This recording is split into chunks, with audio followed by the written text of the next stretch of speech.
Hi, everyone. Can you hear us and see us okay? If you can let us know. I hope you enjoyed the documentary. Any questions for us, please put them in the Q&A box. We've got some... Janine is asking if there'll be a replay available. Oh, yeah. So I think it will be on the platform for 3 weeks. So you'll be able to, I think I've asked to record the Q&A as well. So you'll be able to see the Q&A and the film. Okay. So I think you can just, it's on demand. Okay. Any questions?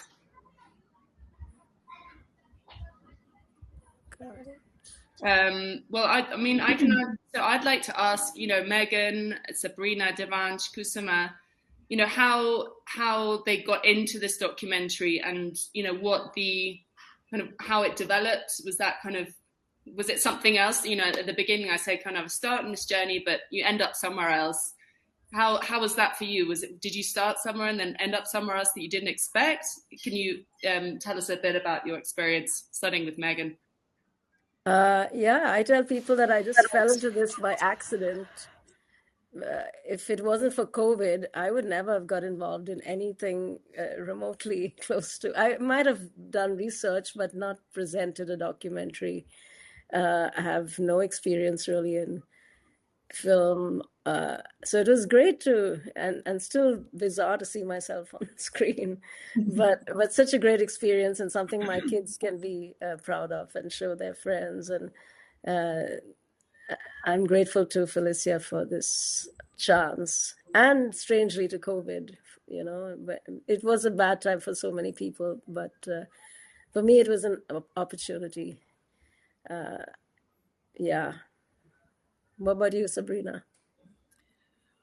Yes, definitely. I mean, it was just one weekend, and the weekend developed into something so adventurous and exciting.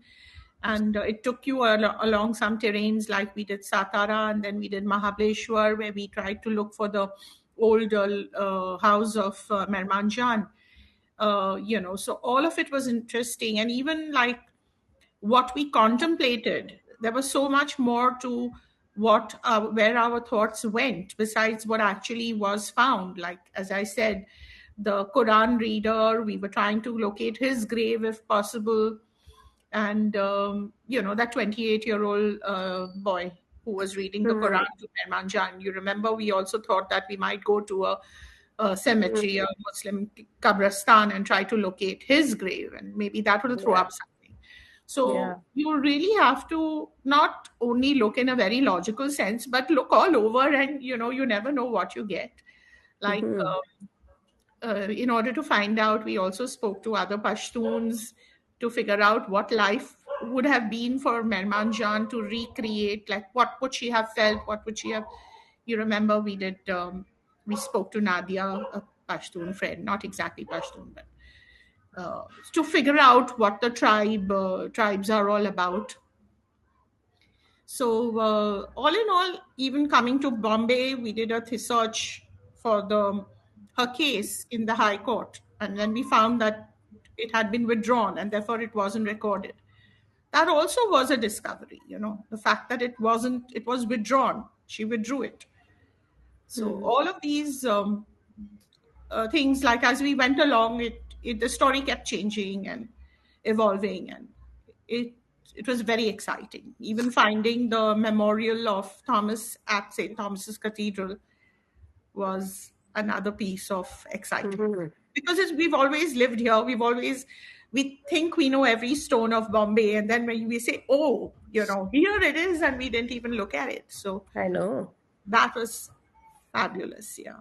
Yeah.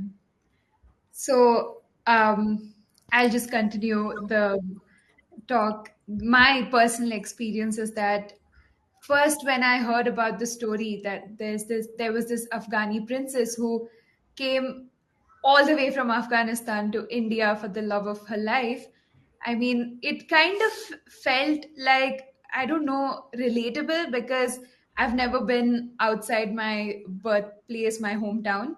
And during COVID, I just had to get out, and there was this Panchgani, which I've never heard of. So I moved to this place, packed all my bags as a young 20-year-old, and then figuring out life, figuring out things. And then I found this, got to know about this story. And that's how we both met. And now we started a company together and whatnot.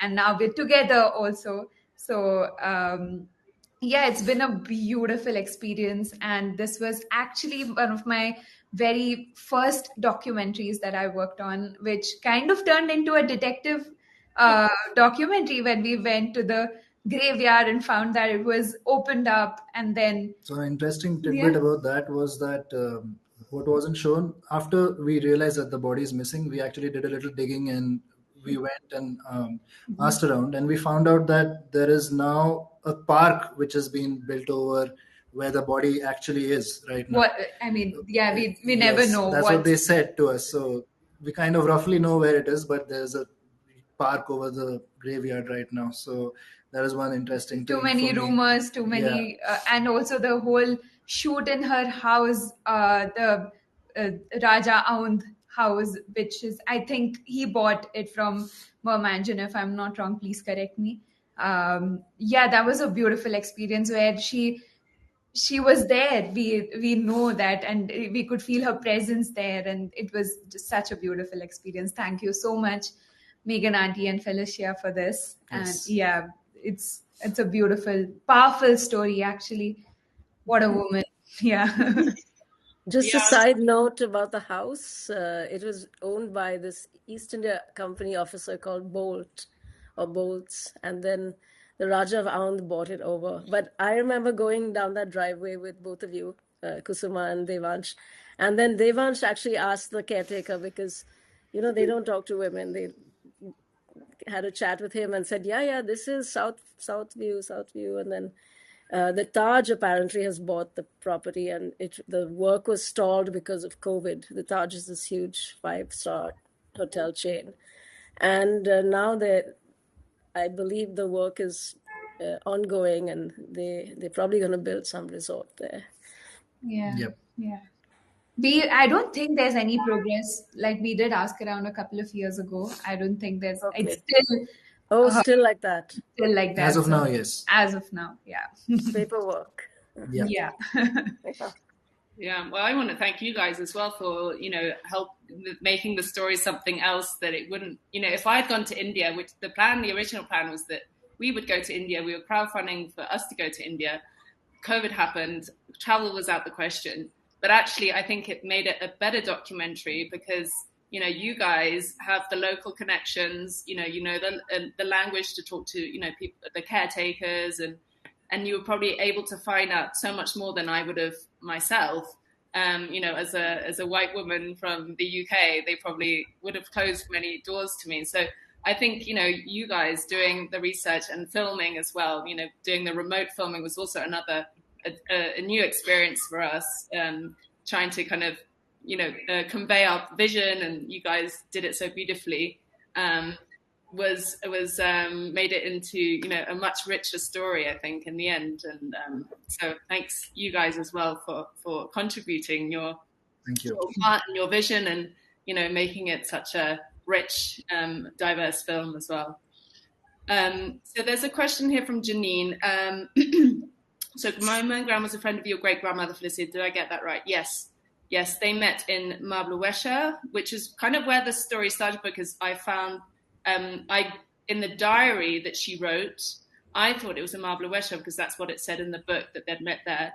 And then Megan, reading the diary, she said, actually, I think they wrote it from somewhere else, but it got Megan's attention because Megan's great-grandmother is also from Mablawesha. So that was an interesting connection. And when was the book written? It was in the 1970s. So my grandmother wrote it in the 1970s when she was married. She was living in the UK, and she inherited all the papers from her mother, my great-grandmother, and she kind of did some research herself. She went to Rutam, where I went. She looked through some of the archives, but obviously I think the story, I found things that she hadn't found because of the internet, digitization of all the, Megan found in the British newspaper archive, these newspapers had been digitized that before was, hadn't been digitized. So she found, so we found a lot more we found obituaries as well, Megan found them, which kind of confirmed the story for us that it was true, because some people thought it was made up. So yeah, that's when she wrote it. But I think there's more details have come out since she wrote the book, which would be great to write another book about it. I think, which I'm trying to persuade Megan to do. Yeah, well, I'm waiting to retire. But Aisha has a question here. How long did it take to do all this detective work? Well, I know for me it was just a couple of months, because after we found the grave, it just went really quickly. And with the internet, you can find so much in a few minutes.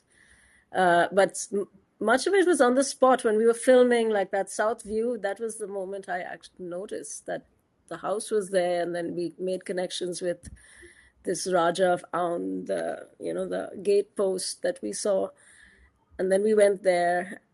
So a lot of it was hit and miss. We could have missed South View entirely, because we were very lucky, and the grave, we were like super lucky. So things just fell into place. So I'd say 2 or 3 months from November 2020. A couple of months after that. I can hear the... Yeah. Sorry, I actually have a question for you, Felicia, about the Nina waltz, which we were talking about right before you joined back. Where did you find, the entire kind of archive material, and could you please share any personal story behind it? Yeah, so that was part of the British Library archive. So it's called the Morn Collection. So when I saw in the book that my grandmother donated archives to the British Library, I looked it up. I looked up my grandmother's name. I looked up mermanjan and Thomas Morn. So I found this collection. So in this collection, I've scanned most of it. Actually, I asked for permission because it's actually manuscript, so it's not published.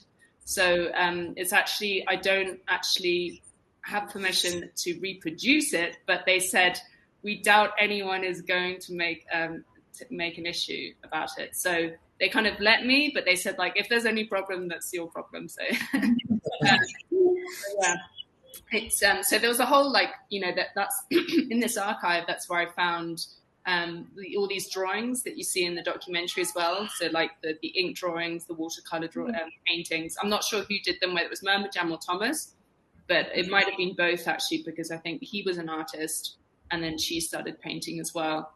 The writing, like the copybooks. So I found like lists that she'd written, accounting, how much she paid to her staff. I found this diary, which we then got transcribed and by someone who could, because it was quite hard to read. Like the handwriting was very difficult to read. So we got someone specialized in this to transcribe it. And then I published that as well. And then photos, not so many photos. There was the photo of her. And what else? There was, the account of, how they met, kind of typed out, because obviously they'd had like a lot of questions about it. So there was like, this is our official version of events. So it was really interesting. I went back a few times to the British Library to have a look at, them and try and take photos so I could, look at them later. But it was quite a process. I asked to film there. They didn't give me, many times, they didn't give me permission. Then they had, the British Library had problems with COVID. You had to write up, sign up on a list. And then they had a hack, and, they had this massive cyber attack. So I think it's been quite tricky for them. But they were kind in that they said, we want to support your documentary. We're not allowed to give you permission to reproduce, but go ahead. Like, we don't think there's going to be any problem. Yeah, I was just going to ask you to post it on YouTube, but yeah, actually I didn't know about that. Yeah. Sorry, what was that? I was just going to ask you should post the bit, the one you played on YouTube, if that's okay with copyrights and everything, because that's beautiful. It just stole my heart. The song? Yeah. Oh, okay. Yeah, I could do a clip probably. I mean, I don't think there's any problem. I mean, don't think anyone's going to claim copyright to that. I mean, it was many years ago, so thank you. That's fine. I had to practice it quite a few times because I'm a bit out of practice with 2 kids, but I'm glad you liked it. Yeah. So will you guys be submitting this documentary for any film festivals? I really hope that you do. It's fantastic engaging. Well, we've submitted to a few. It's quite expensive to submit to film festivals. And we got accepted to one in Afghanistan. No, sorry. I mean, in Sweden. Sweden, Afghan Film Festival. But no, I have family there, but they weren't able to go, unfortunately. But yeah, it's kind of expensive submitting to film festivals, so I've kind of given up this. I said I'd just rather bring it straight to the audiences. So this is a test with the cinema. Oh, and one more thing about the manuscript, actually. So another of the pieces, when I go to Rutham in England, the soprano with the piano, that's actually a friend of mine with soprano, and that's another piece of music I found in the papers, in the archive, called Bright Blue Day, I think, or something else. But it was by another. It's not by Thomas. It's by another Augusta or something. But that's yeah. I thought that was. I mean, no one really knows, but it's an original piece of music. So yeah, that was great as well, to the experience of reproducing that. I also want to say that we're missing Preeti at this Q&A because she recently lost her husband, and I just feel for her. Yeah, she actually was looking for the grave in Pune, on which Mermanjan, when she went missing for a day, and she was found weeping over her husband's grave. So just thinking about Preeti with that scene in my mind. Yeah, Preeti is historical research as well, and she did a lot of digging. I mean, she didn't have as much luck as Megan. I think she went to a lot of the graveyards, was looking for this grave and didn't find anything. So we think that the grave has been actually converted, because that was part of the cemetery has been converted into, was it real estate or road or something? I can't remember. So, yeah, road. Yeah, so road. So we think it's been kind of lost to that. And obviously the plaque as well is probably been lost. So Preeti didn't have as much as luck. But yeah, it was also a coincidence that she'd come across Thomas Vaughan in her previous research. That was quite a coincidence. Yeah. Any more questions? Otherwise we'll start wrapping up. Also, I mean, I'd like to ask as well, Devansh and Kusuma, like, how was the experience of filming remotely, something that you just come into during COVID as well, obviously, because there was restrictions. You know, I saw it in the church, I think, you know, the warden was, that was in Mumbai, but, you know, there's restrictions for filming. How was that for you guys to do the filming part, technically? So we kind of went at it a guerrilla style. We had a gimbal, a camera. We had a B camera for the interviews, but mainly we were shooting on a gimbal, following Megan Auntie around, getting those dynamic shots, moving in to the graves. And it was quite a run and gun style, but yeah, the whole point was we were playing a lot with natural light because a lot of it was shot outdoors. So we didn't really have too much troubles that time permission wise, because there was nobody to really stop us. Pandemic. Lucky that it was actually in Mahabaleshwar and Panchgiri. Yeah. There was not a lot of restriction like it was back in the cities, but it was, like I mentioned, it was more of an investigative documentary experience for us. Going layers and layers keep opening because we go from one grave to the second grave. Oh, there's no body. Okay, where's the body? Okay, we go find somewhere else. Then we go to the house. Also slowly, unraveling. It was very beautiful for us also to discover it in this way. So even Thomas's land, I remember walking behind Megan Auntie in the middle of nowhere, going down the street, and then we're like, okay, it must be here roughly. Yeah, it was a long walk and one long shot. One long shot, I still remember. So, we opened that map on the side of the road, that shot. Yes. I couldn't find a place to sit. I just sat on a stone, and then you filmed that. And we got thrown out of the club. I don't know if you remember that. They shoot us out. Oh, yes. I think it's Because separate. they didn't want you filming all these people who were there with their guests. Yes, Yeah. So yeah, we did suppress that part of the memory. I just remember shooting inside the club. Yeah. Yeah. Yeah, it was really good. Yes.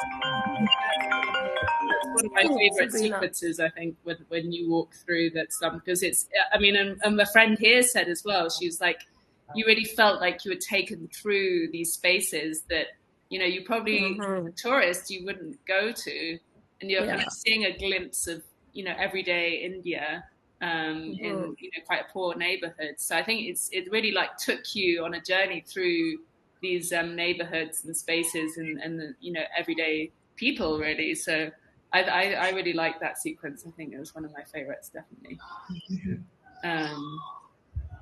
So yeah. And actually the club, I'd written to them before and they never replied. So, and same with St. Thomas's Church. So I think in the end it was just, let's just go. And if they kick us out, then, you know, whatever.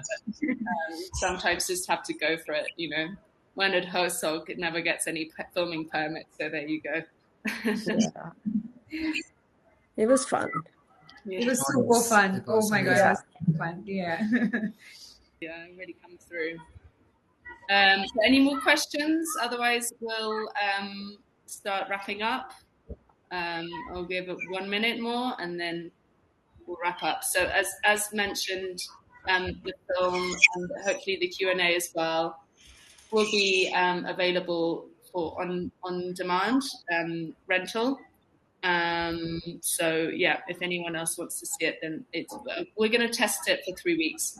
And hopefully, you know, we're going to try and do some more in-person screenings as well. I mean, if I'm trying to persuade Megan when she goes back to India that she can do screening in person, I'd love to make it over to India at some point. I don't know when because I have small children, but at some point. And also I want to go in the town where the museum was at the beginning. I also want to do a screening there for the local people. So if anyone else has any ideas of local screenings as well, you can get in touch with us. Then we can come to an arrangement. So yeah, just let us know. So yeah, if there's no more questions, is anyone else? Can you see any more questions? I don't know if it hasn't updated. Will you guys be submitting this documentary for any film festivals? Yeah, I already said that. Oh, you said okay. Yeah. I think that's it. Yeah. Okay. Well, thank you so much, guys. It's great to see you all in person, well, and virtually. Sabrina, Megan, Devansh, Kusuma. And yeah, hope to see you in person someday, as Megan said. Yes. Yeah. One day. Okay. Take care. Bye. See you. Bye. Bye-bye.